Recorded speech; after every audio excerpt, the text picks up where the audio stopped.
السلام عليكم ورحمة الله وبركاته. الحمد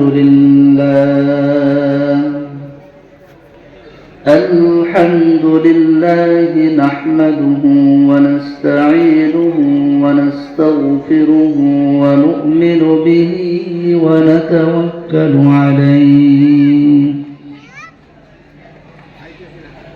ونعوذ بالله من شرور أنفسنا ومن سيئات أعمالنا. من يهده الله فلا مضل له ومن يضلله فلا هادي له. وأشهد أن لا إله إلا الله وحده لا شريك له. وأشهد أن سيدنا وسندنا وحبيبنا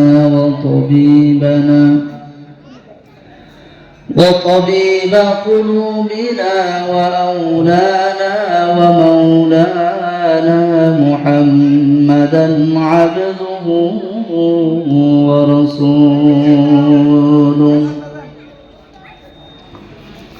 الذي أرسله الله تعالى إلى الخلق بشيرا ونذيرا وداعيا إلى الله بإذنه سراجا وقمرا منيرا. أما بعد فقد قال الله تبارك وتعالى في كلامه المجيد وفي فرقانه الحميد. أعوذ بالله من الشيطان الرجيم. بسم الله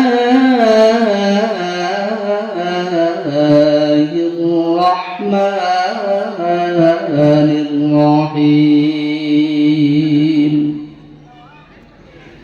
يا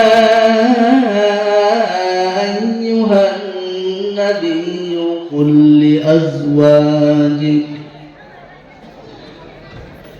وبناتك ونساء المؤمنين يدنين عليهن من جلابيبهن ذلك أدنى أن يعرفن فلا يؤذين وكان الله غفورا رحيما.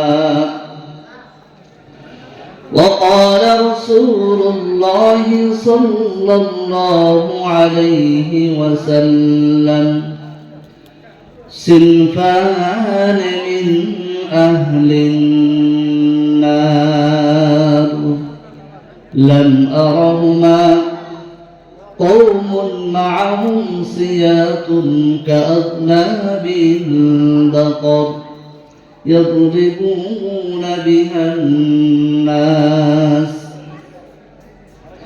ونساء كاسيات عاريات مائلات مميلات رؤوسهن كأصنمة البخت المائلة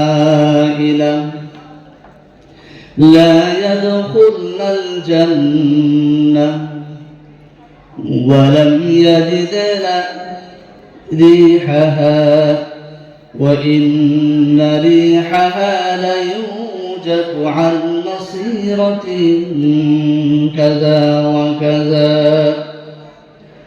صدق الله مولانا العظيم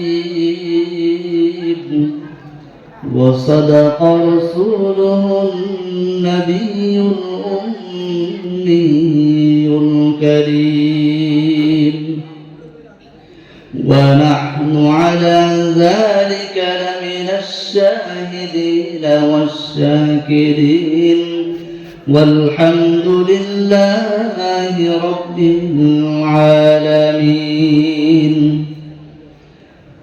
سبحانك لا علم لنا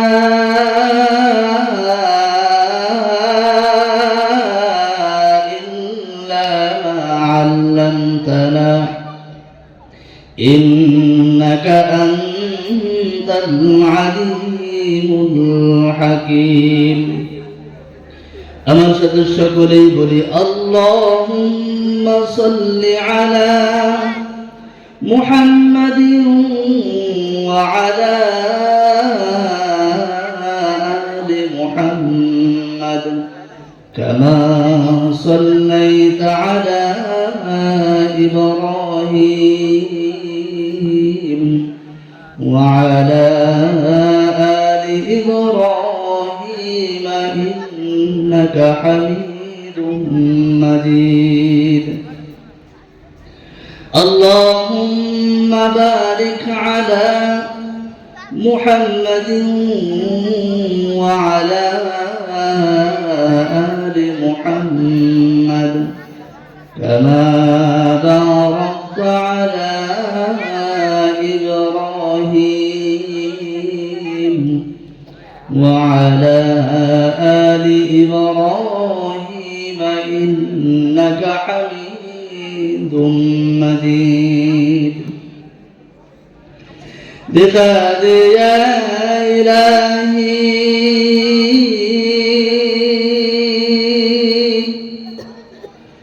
مدینہ کس بستی ہے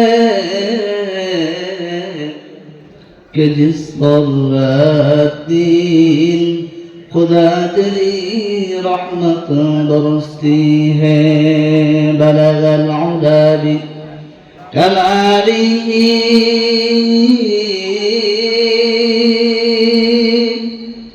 كشف الدجى بجماله حسنة جميع خصاله صلوا عليه وآله.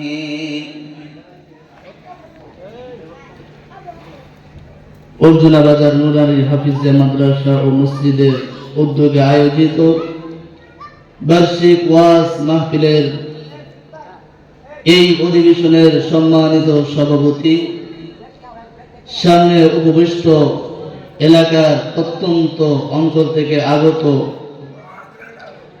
সম্মানিত মুরব্বিয়ানে কেরাম, স্নেহের ছোট ভাইরা, পর্দার আড়ালের মা ও বোনেরা, সকলের প্রতি রইল আন্তরিক মুবারকবাদ ও সালাম। আসসালামু আলাইকুম ওয়া রাহমাতুল্লাহি ওয়া বারাকাতুহু।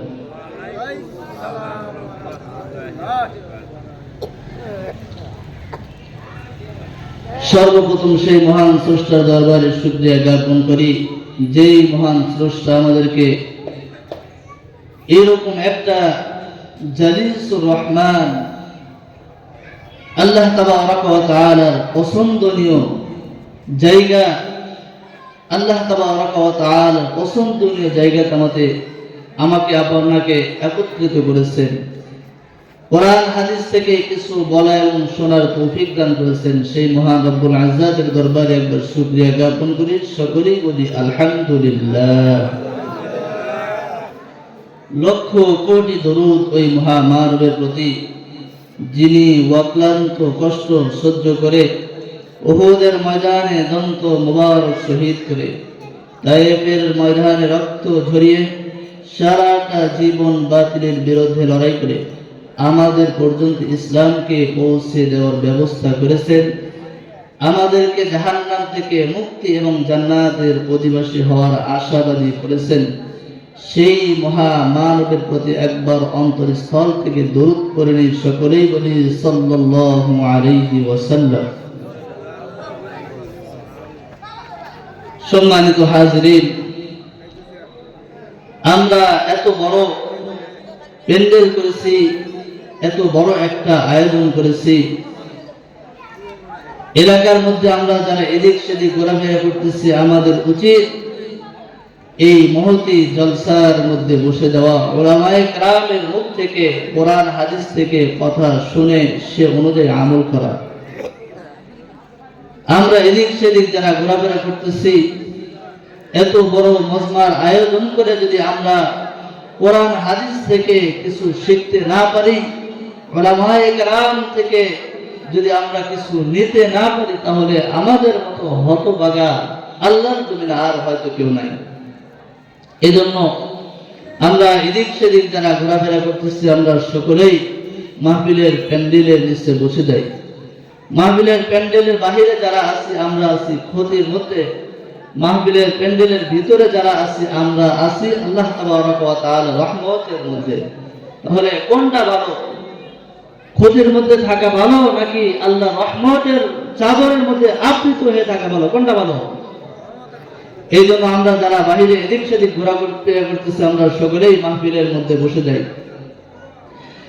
আমাদের দৃষ্টিতে এটা ছোট্ট একটা মাহফিল হতে পারে, ছোট্ট একটা আয়োজন হতে পারে, কিন্তু এর দাম আল্লাহ তাবারক ওয়া তাআলার দরবারে অনেক বেশি। এখানে যারা আসবে তাদেরকে আল্লাহ তাবারক ওয়া তাআলা গুনাহ মুক্ত করে দিবেন, তাদের নামে জান্নাতের সার্টিফিকেট দিয়ে দিবেন। যারা কোরআন হাদিস থেকে কথা শুনে আমল করবে, তাদেরকে আল্লাহ তাবারক ওয়া তাআলা জীবনের সকল গুনাহ মাফ করে দিবেন। এই মর্মে একটা বিশাল বড় একটা হাদিস পাওয়া যায়। এই মজমার মধ্যে আসলে লাভ কি, না আসলে ক্ষতি কি? আমরা যদি একটা হাদিসের ভাষায় দেখি, যদি আমরা হাদিসের মধ্যে লক্ষ্য করি, হযরত রাসূল করিম সাল্লাল্লাহু আলাইহি ওয়াসাল্লাম বলেন, আল্লাহ তাবারক ওয়া তাআলা পৃথিবীর বুকে এমন কিছু ফেরেশতা সৃষ্টি করে রেখেছেন যাদেরকে দায়িত্ব দিয়েছেন সারা বিশ্বের মধ্যে খুঁজে খুঁজে জাকিরিনদেরকে খুঁজে বের করা।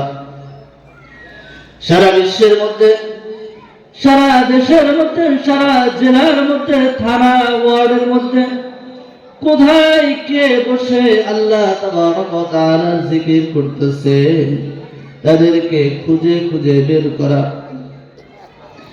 এইরকম ফেরেশতারা ঘুরতে ঘুরতে যখন কিছু সংখ্যক মানুষকে পেয়ে যান, যারা আল্লাহ তাবারক ওয়া তাআলার আলোচনা শুনে, যারা আল্লাহর কোরআন নিয়ে কথা বলে, আল্লাহর কোরআনের কথা শুনে, আল্লাহর নামের জিকির করে, এইরকম মজলিস যখন কোন ফেরেশতা পেয়ে যায়, বাকি ফেরেশতাদেরকে ডাকতে থাকেন, এই আসো আমার সাথী ভাইয়েরা, পেয়ে গেছি। আল্লাহ তাবারক ওয়া তাআলা যে দায়িত্ব দিয়েছিলেন জাকিরিন শাকিরিনদের জামাতকে খুঁজে বের করা, আমরা এমন একটা জামাত পেয়ে গেছি। অর্জুনা বাজারে মসজিদের সামনে বসে কিছু সংখ্যক মানুষ আল্লাহ তাবারক ওয়া তাআলার আলোচনা করতেছেন, আল্লাহর বরত্ব নিয়ে আলোচনা করতেছেন, আর কিছু মানুষ শুনে শুনে সেগুলো আয়ত্ত করতেছেন। এরকম একটা মজলিস আমরা পেয়ে গেছি। এরকম ফেরেশতারা ডাকতে থাকে, ডাকতে ডাকতে পুরা মজলিসকে চতুর্দিক থেকে ঘিরে নেয়। এরকম ঘিরতে ঘিরতে যতদূর চোখ যায় এরকম ঘিরতে থাকে। যখন একদিক বক্তাকে আর দেখা যায় না, একজন ফেরেশতার কাঁধে আরেকজন ফেরেশতা পা রাখে, এইরকম আরেকজন ফেরেশতার কাঁধে আরেকজন পা রাখে, আরেকজন ফেরেশতার কাঁধে আরেকজন পা রাখে। এইরকম পা রাখতে রাখতে আল্লাহ তাবারক ওয়া তাআলার আরশ পর্যন্ত পৌঁছে যায়। আল্লাহ তাবারক ওয়া তাআলার আরশ পর্যন্ত পৌঁছায় যায় যারা, আল্লাহ তাবারক ওয়া তাআলা তাদেরকে জিজ্ঞাসা করেন, ও আমার ফেরেশতারা, তোমরা কোথায় থেকে এসেছো? ফেরেশতারা আরজ করে, ইয়া রাব্বুল আলামিন, অর্জুনা বাজারে কিছু সংখ্যক মানুষ বসে আপনার কোরআন হাদিস নিয়ে আলোচনা শুনতেছেন, আমরা সেখান থেকে এসেছি।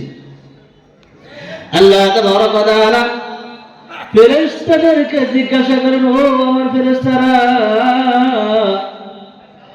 তারা যে আমার বরত্ব নিয়ে আলোচনা করে, তারা কি কখনো আমাকে দেখেছে? আমাকে কেউ কি চক্ষু দ্বারা দেখেছে? আমরা কি আল্লাহকে দেখেছি? দেখি নাই। ফেরেশতারা আরজ করে, ইয়া রাব্বুল আলামিন, না না না, আপনার বান্দারা কখনো আপনাকে দেখে নাই। উলামায়ে কেরাম থেকে শুনেছে, শুনে আপনার উপর ঈমান এনেছে। আল্লাহ তাবারক ওয়া তাআলা বলেন, ও আমার ফেরেশতারা, তারা কি চায়? তারা যে আমার আলোচনা করে, আমার আলোচনা শুনে, কোরআন হাদিসের আলোচনা শুনে, তারা কি চায়? ফেরেশতারা আরজ করেন, ইয়া রাব্বুল আলামিন, তারা আপনার রহমত চায়, আপনার বরকত চায়, আপনার জাহান্নাম থেকে মুক্তি চায়। আল্লাহ রাব্বুল আলামিন ফেরেশতাদেরকে জিজ্ঞাসা করেন, ও ফেরেশতারা, তারা যে আমার জাহান্নাম থেকে মুক্তি চায়, তারা কি আমার জাহান্নাম কখনো দেখেছে? দেখেছি কি আমরা কেউ? আমরা দেখি নাই। জাহান্নামকে বিশ্বাস করি কি করি না? আল্লাহ তাবারক ওয়া তাআলা যে জাহান্নাম সৃষ্টি করেছেন, আমরা বিশ্বাস করি তো? ফেরেশতারা আরজ করেন, ইয়া রাব্বুল আলামিন, কখনো আপনার বান্দারা জাহান্নাম দেখে নাই, জাহান্নাম নিজের চক্ষু দ্বারা কখনো দেখে নাই। উলামায়ে কেরাম থেকে শুনেছেন, কোরআন হাদিস পড়ে বুঝেছেন, বুঝে শুনে আপনার জাহান্নাম সম্পর্কে বিশ্বাস স্থাপন করেছে, সেই জাহান্নাম থেকেই মুক্তি চায়।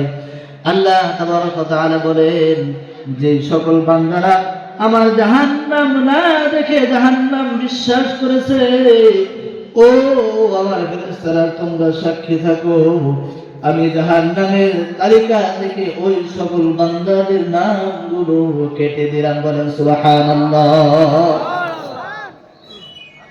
আল্লাহ তাবারক ওয়া তাআলা ফেরেশতাদেরকে আবার জিজ্ঞাসা করেন, ও আমার ফেরেশতারা, তারা আর কি চায়? তাদের আর কোনো চাওয়া আছে কিনা?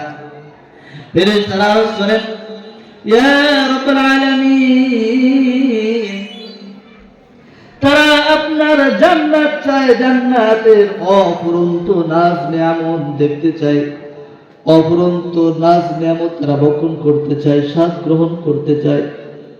আল্লাহ রাব্বুল আলামিন ফেরেশতাদেরকে জিজ্ঞাসা করে, ও আমার ফেরেশতারা, তারা যে আমার জান্নাত চায়, জান্নাতের মধ্যে তারা প্রবেশ করতে চায়, জান্নাতের অফুরন্ত নিয়ামত যে তারা ভক্ষণ করতে চায়, তারা কি কখনো আমার জান্নাত দেখেছে?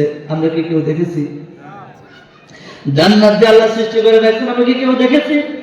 দেখি নাই, কিন্তু বিশ্বাস করি কি করি না?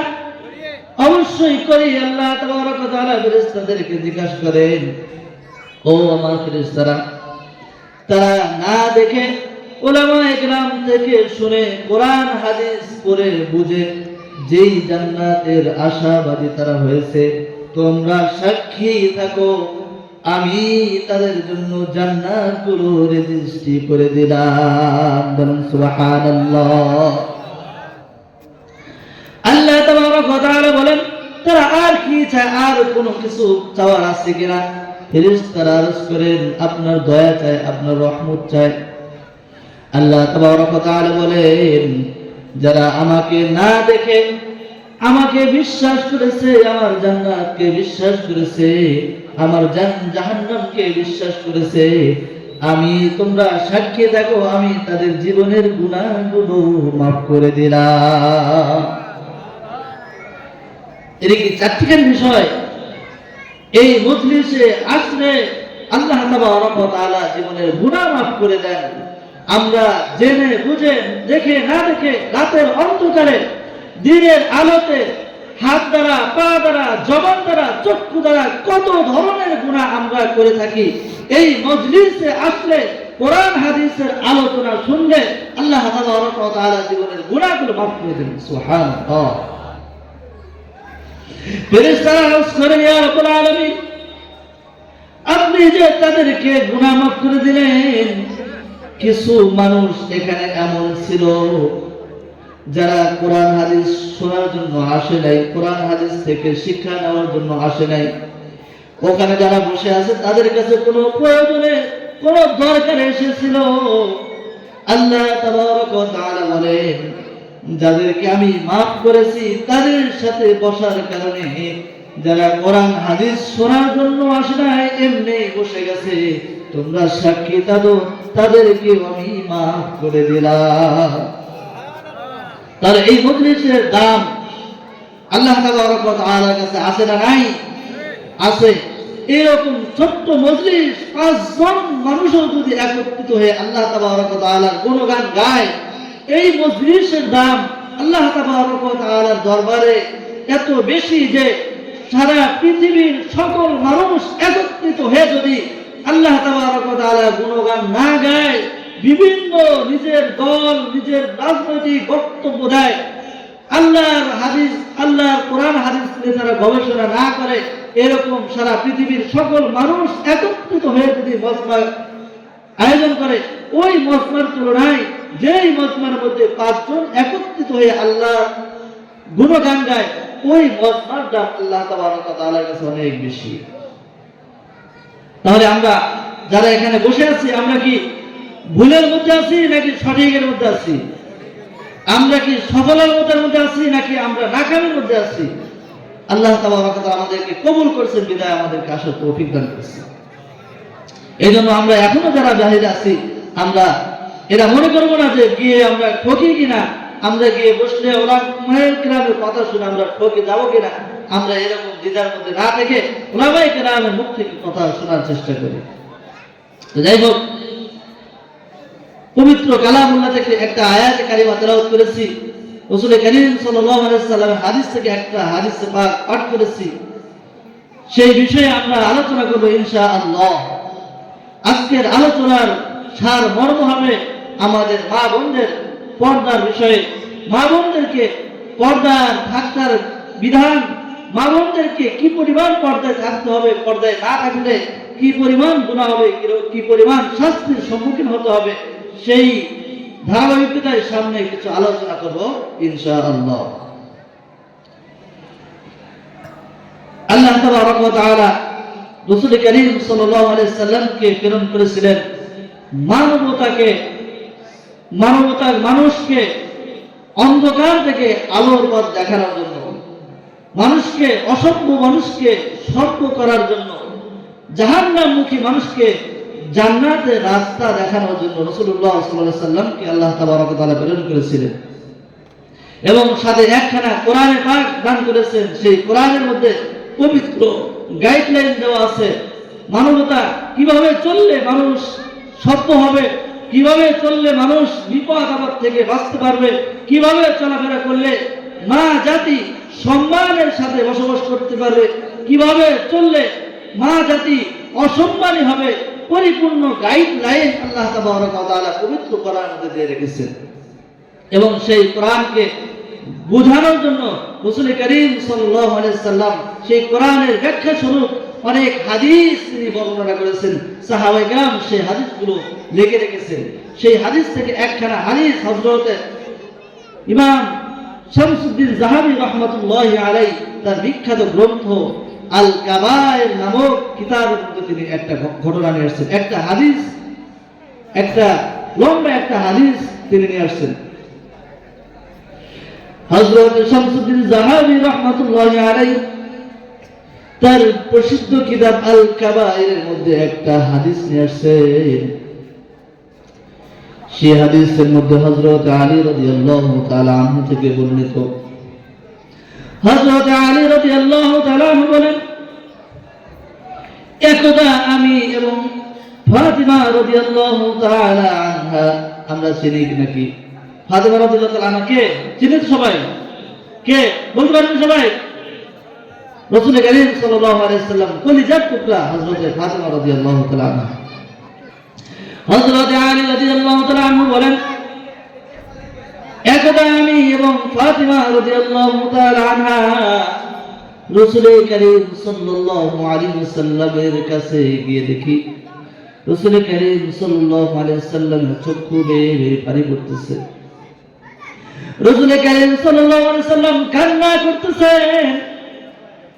জিজ্ঞাসা করলাম, ইয়া রাসূলুল্লাহ, ইয়া হাবিবাল্লাহ, এই সময়ে আপনার কান্না করার কারণ কি? মক্কার মানুষ আপনাকে অনেক কষ্ট দিয়েছে, মক্কার মানুষ আপনাকে পাথর নিক্ষেপ করেছে,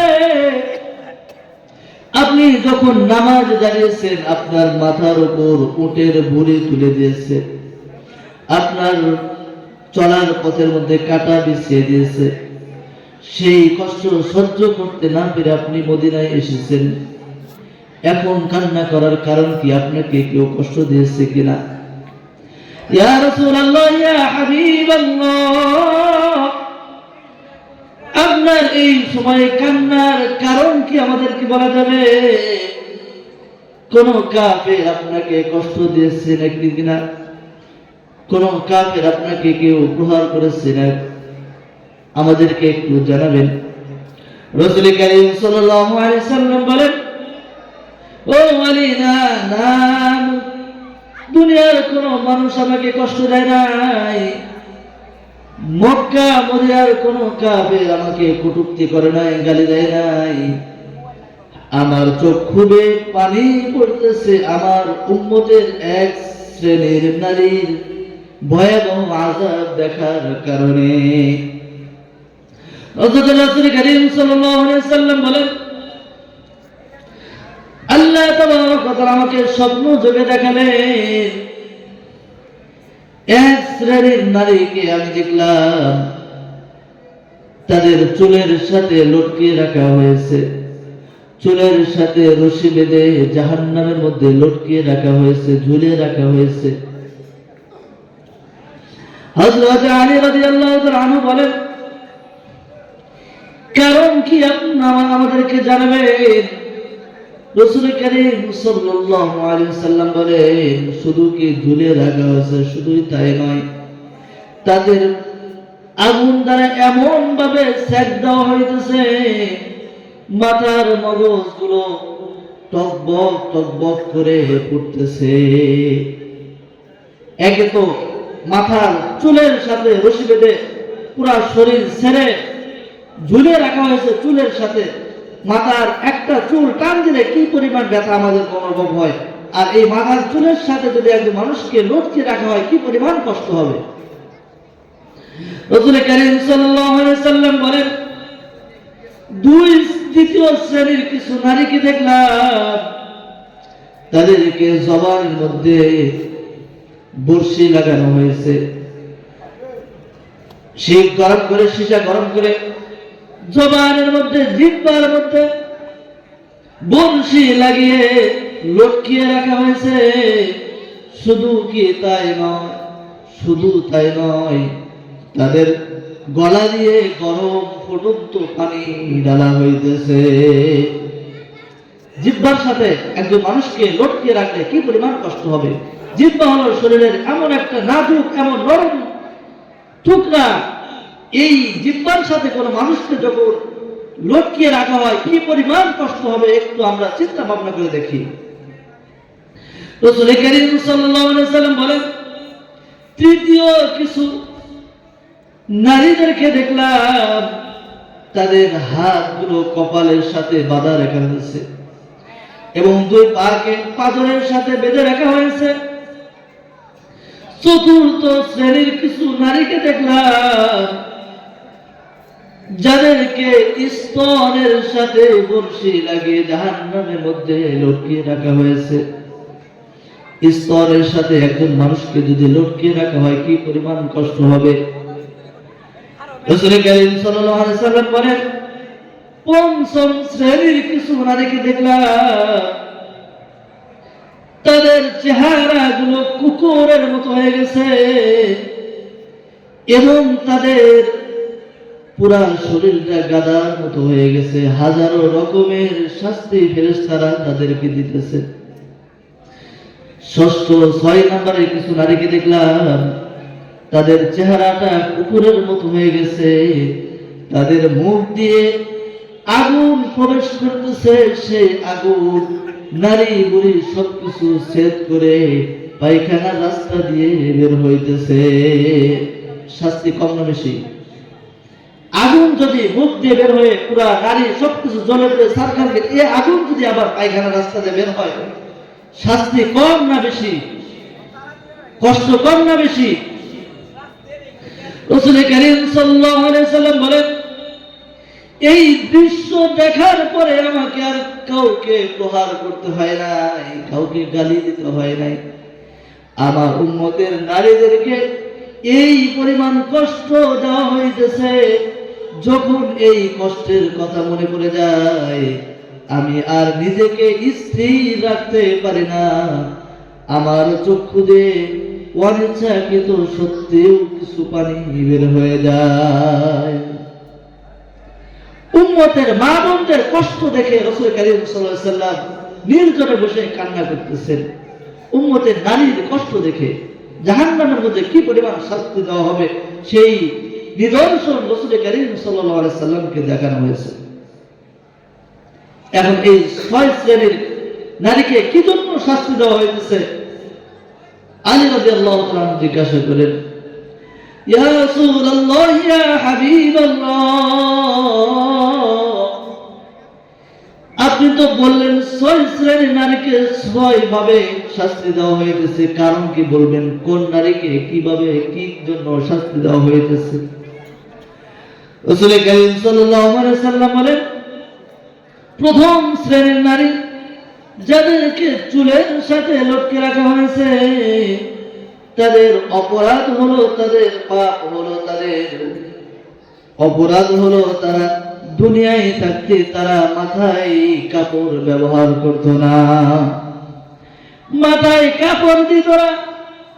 পরপুরুষের সামনে যাওয়ার সময় মাথার চুল বের করে চলাফেরা করত, কে মাহরাম কে গায়ের মাহরাম বোঝা যাইত না, সবার সামনে একই ভাবে চলাফেরা করত। সে পর্দার ধার ধারত না, পর্দা করত না।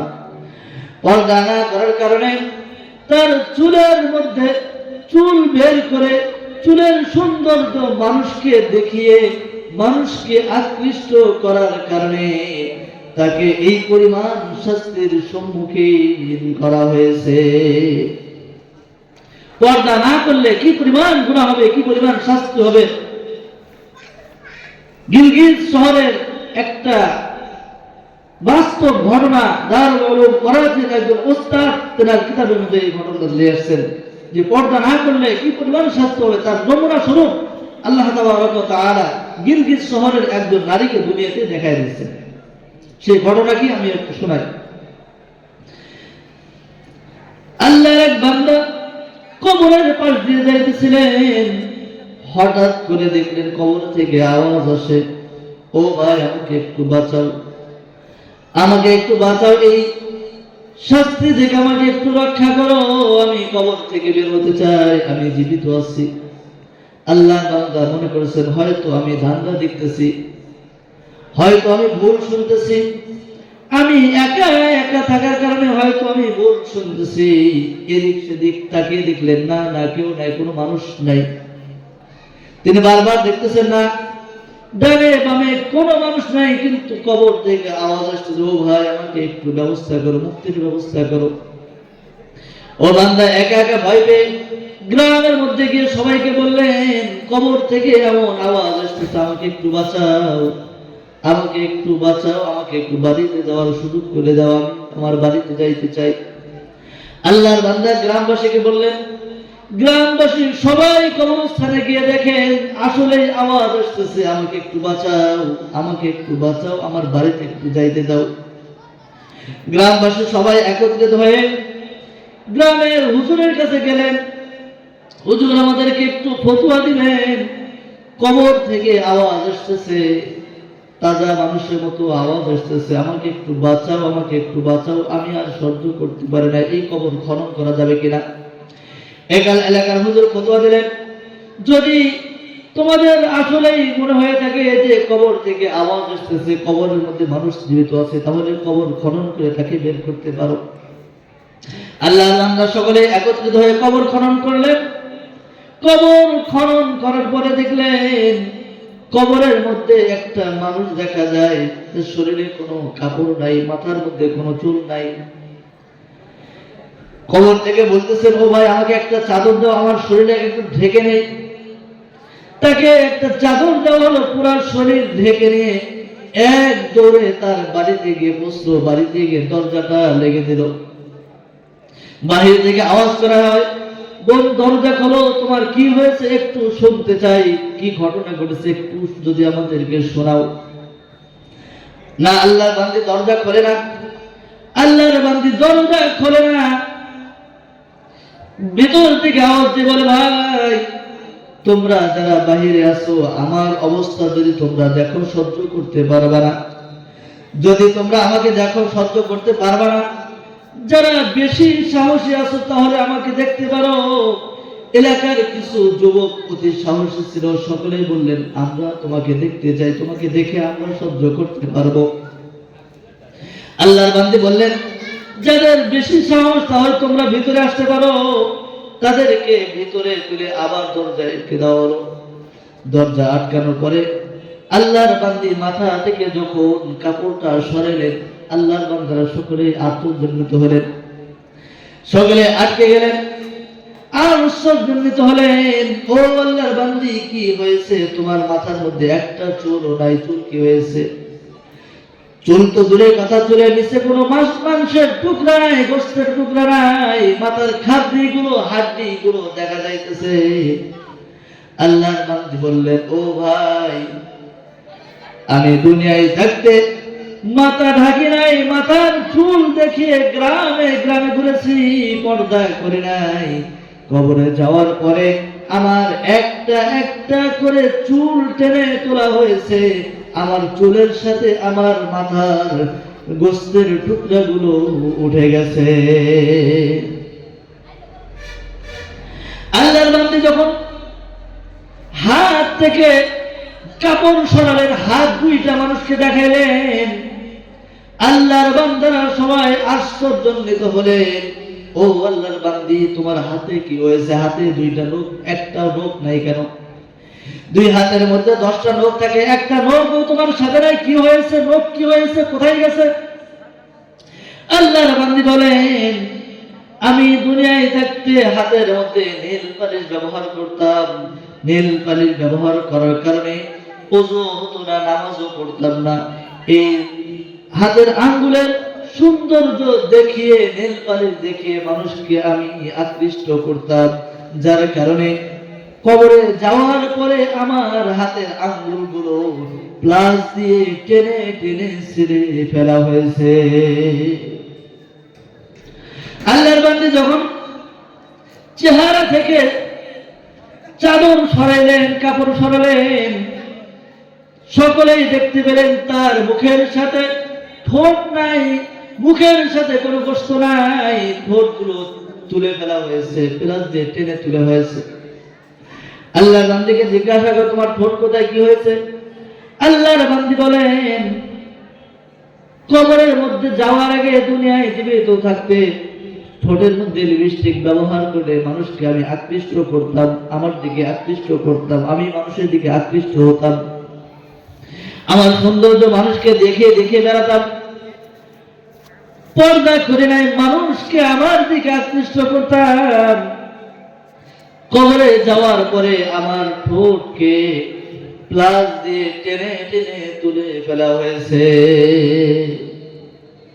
এই পর্দা না করার কারণে কি পরিমাণ শাস্তি যে কবরের মধ্যে আল্লাহ তাবারক ওয়া তাআলা নির্দিষ্ট করে রেখেছেন, এই ঘটনা থেকে বোঝা যায়। পর্দা না করলে এই পরিমাণ শাস্তি আমাদের মা-বোনদেরকে দেওয়া হবে।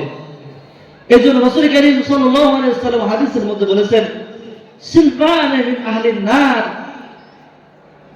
কওমুন মাহুম সিয়াতুন, এক দুই শ্রেণীর মানুষ তারা জাহান্নামে যাবে, আমি তাদেরকে দেখি নাই। অর্থাৎ আমার যুগে এই দুই শ্রেণীর মানুষ নাই, পরবর্তী যুগে তারা আসবে। তার মধ্যে এক শ্রেণীর মানুষ হলো জালেম, যারা সঠিক ন্যায় অন্যায় কোনো কিছু যাচাই বাছাই না করে মানুষের উপর জুলুম করবে। এক শ্রেণীর মানুষ ন্যায় অন্যায় কোনো কিছু যাচাই বাছাই না করেই মানুষের উপর জুলুম করবে, তারা জাহান্নামে যাবে। এই শ্রেণীর মানুষ আমি দেখি নাই। আর এক শ্রেণীর নারী আছে যাদেরকে আল্লাহ তাবারক ওয়া তাআলা জাহান্নামে দিবেন। আমার জামানায় 1400 বছর আগে রাসূলুল্লাহ সাল্লাল্লাহু আলাইহি ওয়াসাল্লাম বলেছেন, আমার জামানায় এই সকল নারী নাই, তবে ভবিষ্যতে এই সকল নারী আসবে যারা জাহান্নামে যাবে। জান্নাতে তো ঢুকতে পারবেই না। জান্নাতের যেই গ্রাম 70 মাইল দূর থেকে জান্নাতে গ্রাম পাওয়া যায়, সেই গ্রামটুকুও তারা পাবে না। সেই নারী কারা? তাদের সিফাত কি, তাদের গুণাবলী কি? রাসূল কারীম সাল্লাল্লাহু আলাইহি ওয়াসাল্লাম বলেন, নিসাউন কাসিয়াতুন আরিয়াত, ওই সকল মহিলা জাহান্নামে যাবে যারা কাপড় পরিধান করেছে, আরিয়াত, তারপরেও তারা উলঙ্গ। কাপড় পরিধান করার পরেও কারা উলঙ্গ থাকে? সাহাবায়ে কেরাম বুঝতে পারে নাই, কারণ ওই জামানায় এমন মহিলা ছিল না, এমন নারী ছিল না, এমন মা বোন ছিল না যারা কাপড় পরিধান করার পরে উলঙ্গ থাকে। এরকম মানুষ ওই জামানায় ছিল না। রাসূল কারীম সাল্লাল্লাহু আলাইহি ওয়াসাল্লামকে জিজ্ঞাসা করা হলো, ইয়া রাসূলুল্লাহ, ইয়া হাবিবাল্লাহ, কাপড় পরিধান করার পরেও মানুষ উলঙ্গ থাকে, আমাদের বুঝে আসে নাই। পরের শব্দের মধ্যে রাসূলুল্লাহ সাল্লাল্লাহু আলাইহি ওয়াসাল্লাম বলেন, নিসাউন কাসিয়াতুন আরিয়াতুন মুমিলাতুন মাইলাত, কাপড় পরিধান করবে, কাপড় পরিধান করার পরেও তারা উলঙ্গ থাকবে এবং তারা মানুষকে নিজের দিকে আকৃষ্ট করবে, নিজেরা অন্যের দিকে আকৃষ্ট হবে। এরকম মা বোন আমাদের সমাজের মধ্যে আছে না নাই? আছে কি? কাপড় পরিধান করার পরেও উলঙ্গ। মুহাদ্দিসিনে কেরাম বলেন, কাপড় পরার পরেও যে উলঙ্গ থাকা যায়, এর ব্যাখ্যা হলো এমন কাপড় পরিধান করবে যেই কাপড় পরিধান করার পরে পুরা শরীরের অঙ্গ প্রত্যঙ্গ কোথায় কি আছে সবকিছু বোঝা যায়। এটা হলো কাপড় পরিধান করার পরে উলঙ্গ থাকা। এইরকম পোশাক আমাদের মা বোনদের আছে না নাই? আছে কি? আছে কি?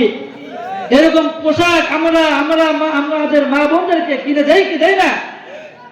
এর জন্য দায়ী কি শুধু মা বোনেরা, নাকি আমরা নিজেরা? আমরা নিজেরাই এর জন্য দায়ী। পোশাক পরিধান করার পরেও উলঙ্গ থাকে, এর অর্থ হলো পোশাক পরিধান করার পরেও অঙ্গ প্রত্যঙ্গ সবকিছু বোঝা যায়।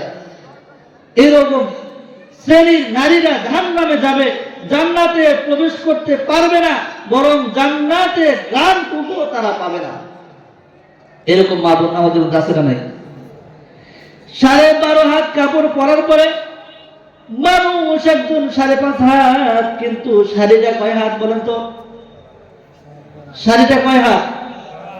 12 হাত। 12.5 হাত কাপড় দিয়ে 5.5 হাত মানুষ ঢাকে না। শুধু কি শাড়ি নিকটে থাকে, শাড়ির সাথে ব্লাউজ থাকে, পেটিকোট থাকে, আরো 3 পিস থাকে। 3-4 পিস কাপড় পরিধান করার পরেও মানুষের শরীর ঢাকে না। এদের সম্পর্কেই রাসূল কারীম সাল্লাল্লাহু আলাইহি ওয়াসাল্লাম বলেছেন, ওই সকল নারী তারা জাহান্নামে যাবে যারা কাপড় পরিধান করার পরে উলঙ্গ থাকে। আস্তে আস্তে এইরকম পোশাক আমাদের মধ্যে বাড়তেছে না কমতেছে?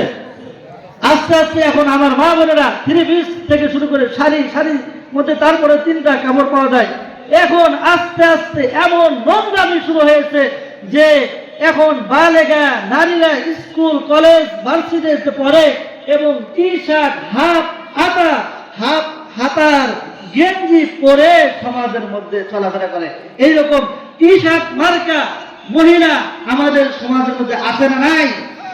আর এদেরকে টাকা পোশাক কেনার জন্য টাকা পয়সা কারা দেয়? আমরাই তো দেয় নাকি? তাহলে এদেরকে জাহান্নামে যাওয়ার উপকরণ কারা? আমরা নিজেরাই। এই জন্য আমাদের মা বোনদেরকে পোশাক পরিধান করার ক্ষেত্রে আমরা একটু সতর্ক হব। আমার মেয়ে আমার টাকা দিয়ে কি পোশাক পরিধান করবে আমাকে জিজ্ঞাসা করে করতে হবে। কেমন পোশাক পরিধান করলে সমাজের মধ্যে চলাফেরা করা যাবে, কেমন পোশাক পরিধান করলে আমার নাক কান সবকিছু কাটা যাবে, সমাজের মধ্যে আমি অপমানিত হব, এরকম পোশাক যেন আমার ছেলে মেয়ে না পরে। টি শার্ট পরে গেঞ্জি পরে হাফ হাতা ওড়না ছাড়া একটা টাইট ফিট পায়জামা পরে টাইট ফিট গেঞ্জি পরে একজন মহিলা সে বাপ মায়ের সামনে বাবার সামনে যায় কোন লজ্জাতে?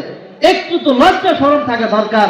আপনি পোশাক পরিধান করেছেন, পোশাক পরিধান করার পরেও আপনার অঙ্গ প্রত্যঙ্গ সবকিছু বোঝা যাইতেছে। আর এই অঙ্গ প্রত্যঙ্গ আপনি আপনার বড় ভাই, আপনার ছোট ভাই, আপনার বাবা, আপনার স্বামী, আপনার পরিবারের আপনি এদের সামনে যান কোন লজ্জাতে? শুধু কি পরিবারের মধ্যে? এখন পরিবারের মধ্যে এইসব পোশাক পরিধান করে বাজারে এবং হাট বাজারে রীতিমতো তারা চলাফেরা করতেছে। একজন মনে রাখতে হবে, একজন নারী কমপক্ষে 4 জন পুরুষকে জাহান্নামে নিয়ে যাবে। কয়জন পুরুষকে?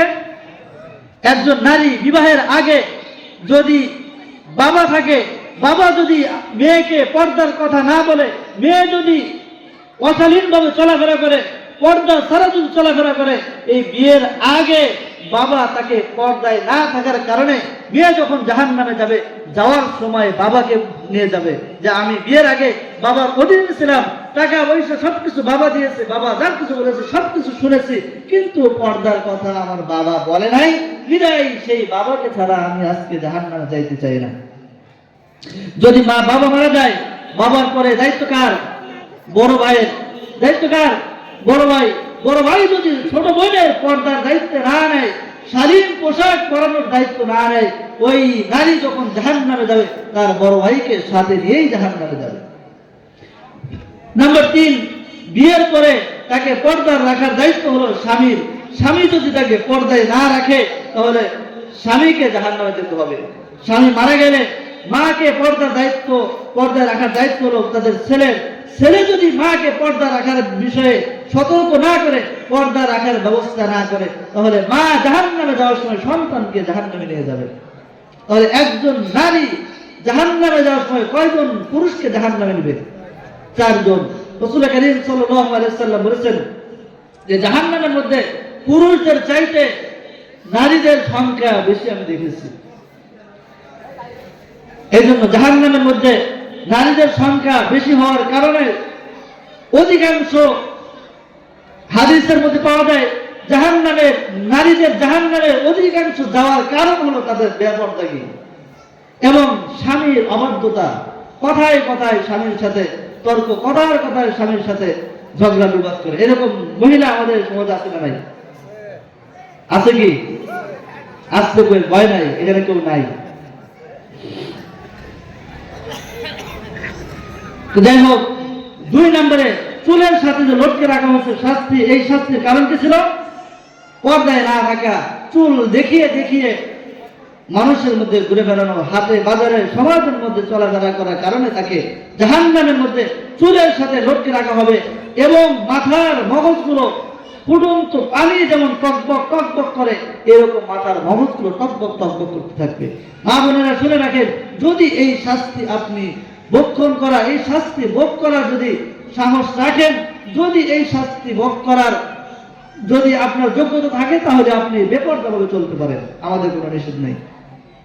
2 নম্বরে বলা হয়েছিল লটকে রাখা হয়েছে জিহ্বার সাথে। কার সাথে? জিহ্বার মধ্যে বর্ষি লাগিয়ে জিহ্বার সাথে লটকে রাখা হয়েছিল।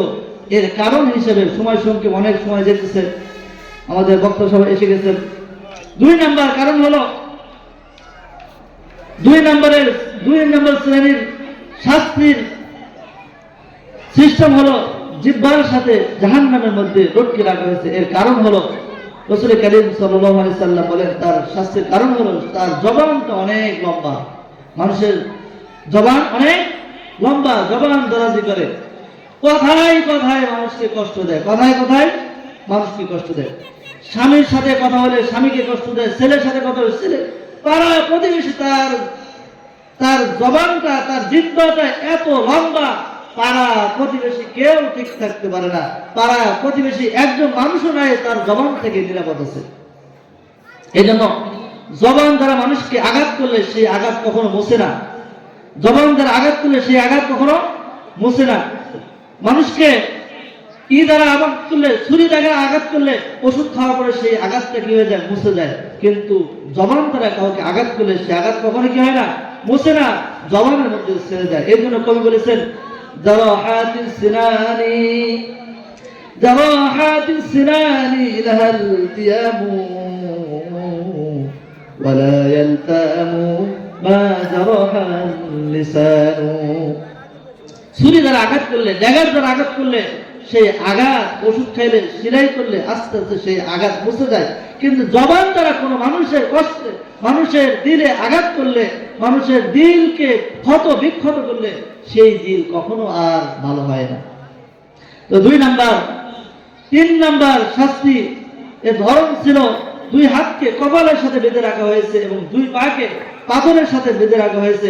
এর শাস্তির কারণ হলো রাসূল করিম সাল্লাল্লাহু আলাইহি সাল্লাম বলেন, তাদের দুনিয়াতে হালাল স্বামী ছিল, হালাল স্বামী থাকার পরেও স্বামীকে পাত্তা না দিয়ে, স্বামীকে সময় না দিয়ে অপর পুরুষের সাথে, পর পুরুষের সাথে সে সম্পর্ক করত। রাসূল করিম সাল্লাল্লাহু আলাইহি সাল্লাম মেরাজে যাওয়ার সময় একটা ঘটনা দেখেন। রাসূল করিম সাল্লাল্লাহু আলাইহি সাল্লাম বলেন, মেরাজে যাওয়ার সময় কিছু শ্রেণীর নারী আমি এবং পুরুষকে দেখলাম, তাদের সামনে সুস্বাদু ভুনা গোশত রাখা হয়েছে। এক ডেক্সের মধ্যে, এক পাতিলের মধ্যে সুস্বাদু ভুনা গোশত রাখা হয়েছে, পাশে আরেকটা পাতিল রাখা হয়েছে, সেখানে পচা দুর্গন্ধযুক্ত গোশত রাখা হয়েছে। দুর্গন্ধ আসতেছে সেই গোশত থেকে। কিন্তু আল্লাহর ওই বান্দা বান্দি ভালোটা না খেয়ে, সুস্বাদু পাকানো ভুনা করা গোশত না খেয়ে পচা গোশত তারা খাইতেছে। রাসূল করিম সাল্লাল্লাহু আলাইহি সাল্লাম জিবরাইল আলাইহিস সালামকে জিজ্ঞাসা করলেন, কারণ কি? তাদের সামনে ভালো গোশত আছে, সেটা না খেয়ে তারা পচা গোশত খায় কেন? জিবরাইল আলাইহিস সালাম বলেন, এই সকল মানুষ আপনার উম্মতের ওই সকল নারী এবং পুরুষ যারা ঘরের মধ্যে হালাল স্বামী থাকার পরেও পর পুরুষের সাথে সম্পর্ক রেখেছে, ঘরের মধ্যে হালাল স্ত্রী থাকার পরেও অপর মহিলার সাথে সম্পর্ক করেছে। আমাদের ঘরের মধ্যে যাদের হালাল স্ত্রী আছে, ঘরে যাদের হালাল স্বামী আছে, স্বামীর সাথে সম্পর্ক না করে, স্ত্রীর সাথে সম্পর্ক না করে অপর পুরুষ, অপর নারীর সাথে সম্পর্ক আস্তে আস্তে আমাদের সমাজে বাড়তেছে না কমতেছে? কমতেছে না বাড়তেছে?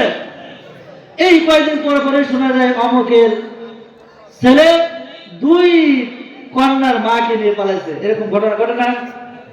অহরহ ঘটনা ঘটতেছে। 4 সন্তানের মাকে যুবক নিয়ে পালিয়েছে। প্রতিদিন এরকম অহরহ ঘটনা ঘটতেছে। এই শাস্তিগুলো আমাদের জানা দরকার। এই ঘটনাগুলো আমার মন চাইতেছে আমি যা কিছু তাই করতেছি, এর শাস্তি আমি ভক্ষণ করতে পারবো কি?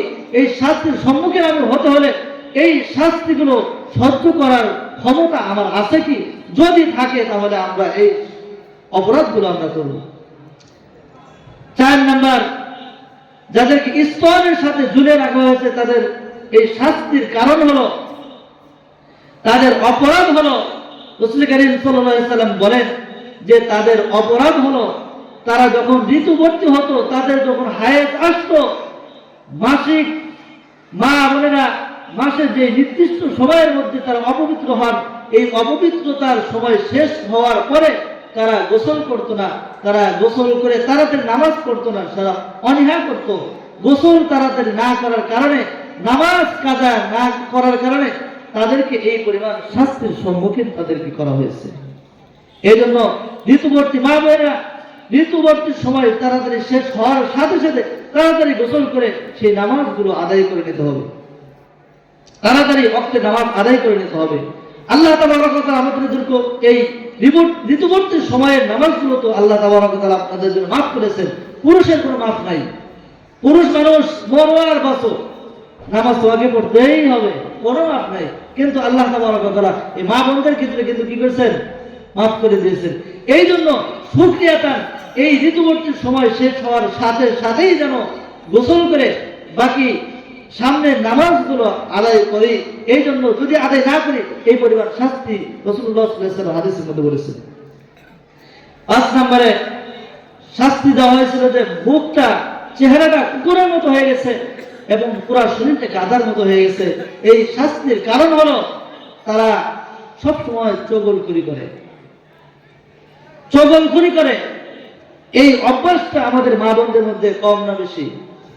একজনের কথা আরেকজনের কাছে লাগায়, আরেকজনের কথা আরেকজনের কাছে লাগায়। এই অভ্যাস মা বোনদের মধ্যে কম না বেশি?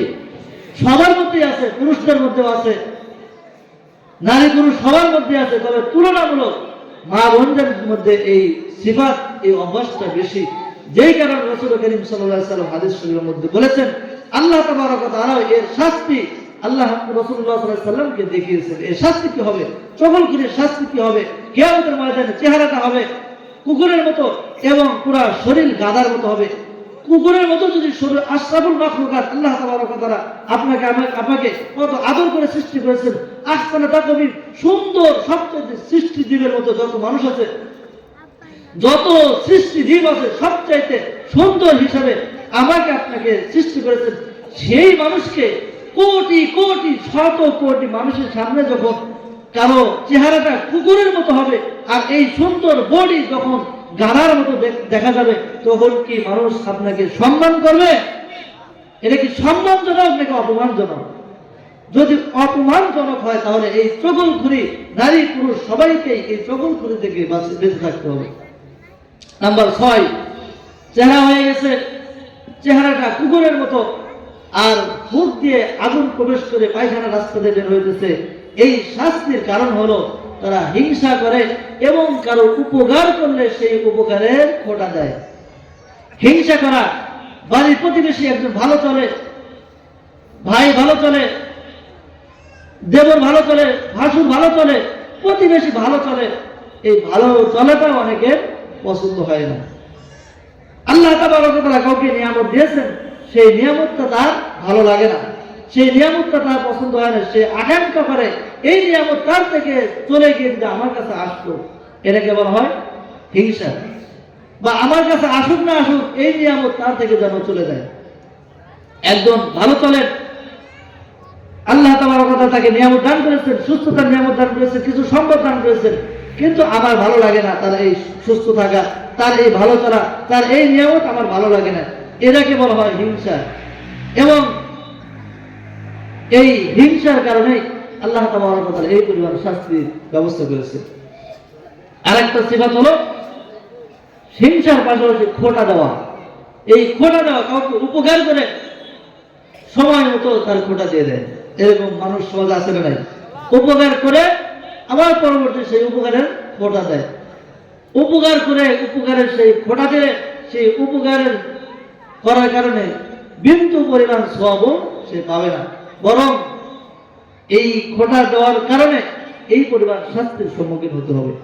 এই যে 6 শ্রেণীর নারীকে আল্লাহ তাবারক ওয়া তাআলা এই শাস্তি দিবেন, এই 6 শ্রেণীর নারীর মধ্যে যে বদ অভ্যাসগুলো আছে, এই বদ অভ্যাসগুলো আমাদেরকে ছাড়তে হবে, মা বোনদেরকে ছাড়তে হবে। যদি আমরা না ছাড়ি তাহলে এই 6 কিসমের, এই 6 প্রকারের যে কোনো শাস্তির মধ্যে আপনাকে আমাকে নিমজ্জিত হতে হবে। যাই হোক, আল্লাহ তাবারক ওয়া তাআলা আমাদের মা বোনদেরকে বেপরদা, বিশেষ করে পর্দা মেইনটেইন করে আমরা যারা পুরুষ আছি, আমরা রাসূলুল্লাহ সাল্লাল্লাহু আলাইহি ওয়াসাল্লাম বলেছেন, আলা কুল্লুকুম রাঈন ওয়া কুল্লুকুম মাসউলুন আন রাইয়াতিহি, তোমরা প্রত্যেকেই জিম্মাদার, প্রত্যেকেই জিম্মাদার, অকুল্লু মাসউলুন আন রাইয়াতিহি, প্রত্যেকেই জিজ্ঞাসা করা হবে তার অধীনস্থর ব্যাপারে।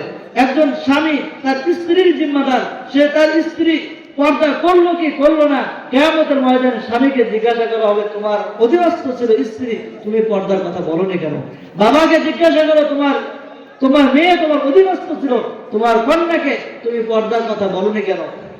সন্তানকে জিজ্ঞাসা করা হবে।